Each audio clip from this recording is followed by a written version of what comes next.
So around the time of the ratification of the Constitution, just after that, 1790, there were around 700,000 enslaved people in America. And the northern states were in the process of abolishing slavery, so the vast majority of those people would be in the southern state. By 1830, there were 2 million enslaved in America, and by 1860 it's 4 million. Now consider that. Massive growth in the slave population, and you know from what I've told you previously, the United States shuts down the importation of slaves from abroad in 1808. All that was domestic growth. All of that was natural increase. And you know that the slave South expands, of course, west into Alabama and Mississippi and Louisiana. You know, there are slave markets there. You know, that from the old tobacco and rice growing regions, planters are selling off slaves by the hundreds and thousands into those new areas, and the slave population increases obviously dramatically. In that new cotton kingdom that we talked about, in the deep South, it's different from how slavery had looked in the upper South before, and even in the lower South rice country where slavery functioned on the task system. Here, this is the gang labor system, generally speaking. We're talking about cotton plantations, meaning rather than having a set number and type of tasks to perform each day, field slaves generally worked from sun up to sundown, period, and had significantly less quote-unquote free time than slaves we were talking about in the task system in the days before in the old South. They did have evenings at least to plant their gardens, to sit and play music, often on instruments from the old country from Africa, such as banjos. They did have Saturday evenings reserved for special gatherings and for fellowship. Holidays, generally, there would be a celebration of sorts in the slave quarters, often with, double rations of meat and such from the master, perhaps even, depending on when and where, with some alcohol to drink, again, this being on holidays. In the slave quarters, generally in the back of the plantation where slave families lived in one-room huts or cabins, generally arranged in rows. Of course, as we mentioned before, when we looked at slavery in the charter generation, some slaves worked in the big house as servants, as cooks, as personal attendants, generally living either in the slave quarters or in some sort of back part or underground basement part of the big house, where they sort of remained out of sight, doing the work that made the big house run, unless they were to be attending to guests or entertaining perhaps guests.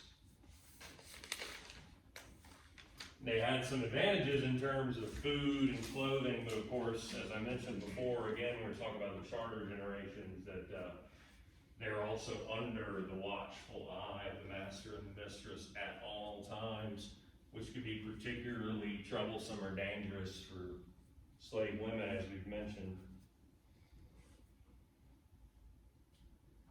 And of course, on any given plantation, some slaves worked as artisans, as craftsmen, as stable hands, as slave drivers of other slaves, as carriage drivers about town and such. So the jobs on any large plantation were myriad and varied. What about slave religion? Well, it could be syncretic, as we say, syncretized, an amalgam, a mixing sometimes of Christianity and elements of existing African beliefs that had survived down through generations. The most obviously syncretic examples that we have would be voodoo and its cousin, hoodoo, associated with the either Catholic or Protestant strains of Christianity, and the mixing of those with certain elements of West African animist or spiritualist beliefs, in which people maintain belief in a supreme being, a god, but also prayed to and made offerings to a number of lesser gods known in the voodoo religion as Loa. And you would have priests and priestesses known as hunguns and mambos that would be the go-betweens between believers, followers, and those Loa, each of which is associated with forces of nature, parts of your life, things that would be of interest to you. And they are what we call anthropomorphized, as in they're ascribed human characteristics. You know, certain Loa had certain personalities, and they desire different things in terms of offerings that you would give to them, and so on. For example, the Papa Legba, may appreciate, a glass of wine or a cigarette or, a piece of salt pork or something. They may be partial to certain things, and they are responsible for them. Legba would be the Loa of the crossroads, for example. You may determine, some major shift in your life, or where perhaps your soul goes in the afterlife. And so, but that is voodoo. Now, it should be said that some slaves simply embraced full-on Christianity as such, and they may have brought into that certain extraneous beliefs or practices, but they embraced Christianity as Christianity. That being said, and the enslaved typically latched on to certain parts of Christianity that were particularly appealing to them. Now, as we know from our discussion of Denmark Vesey and the aftermath of that attempted rebellion or that planned rebellion, typically the enslaved were kept from forming their own institutional churches.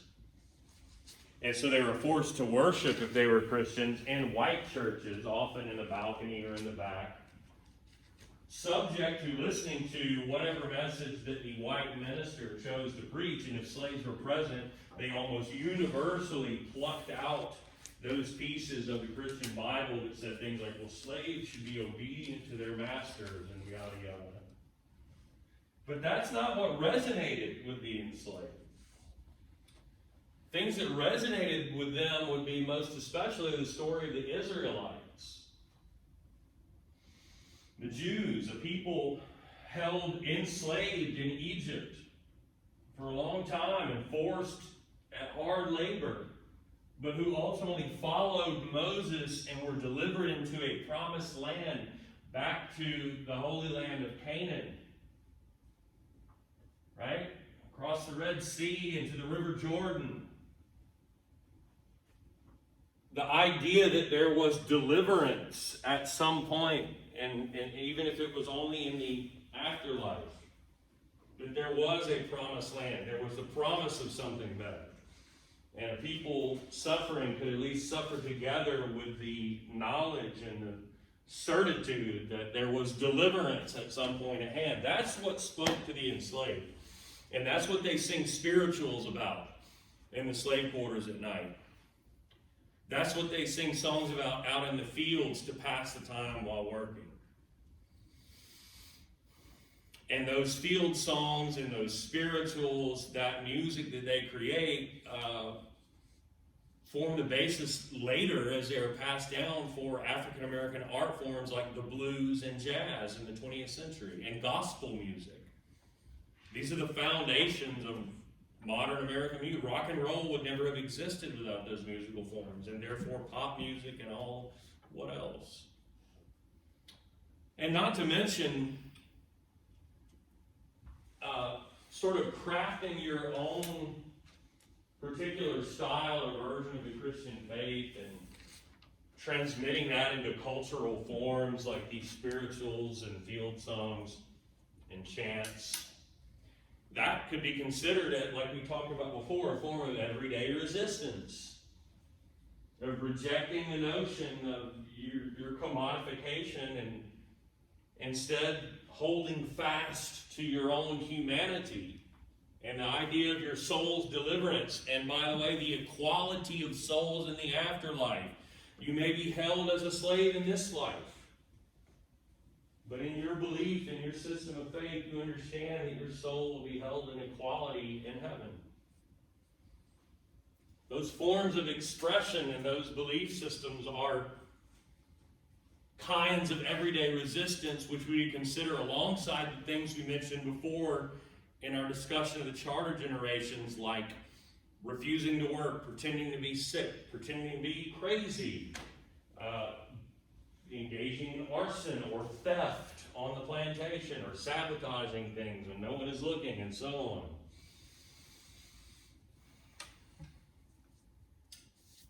Add to that folk tales that black folks told, many of which folklorists have traced directly to the oral traditions of West African societies. They are identical in many cases. They have been transmitted. They are among the stuff, the things that survive, culturally speaking, from West Africa. Especially what we call trickster tales, like Brer Rabbit. The tales of some trickster who is not super strong, who is generally in a disadvantaged position, like a slave would be, but who uses his or her wits to win the day over someone more powerful than he or she. Constantly outwitting everyone. Particularly those who have a position of power over the trickster. And the trickster wasn't necessarily always good. Sometimes they did shit that got them in trouble, or that wasn't necessarily what we would consider morally the right choice. But they continually could get the upper hand over somebody who held a position of power over them.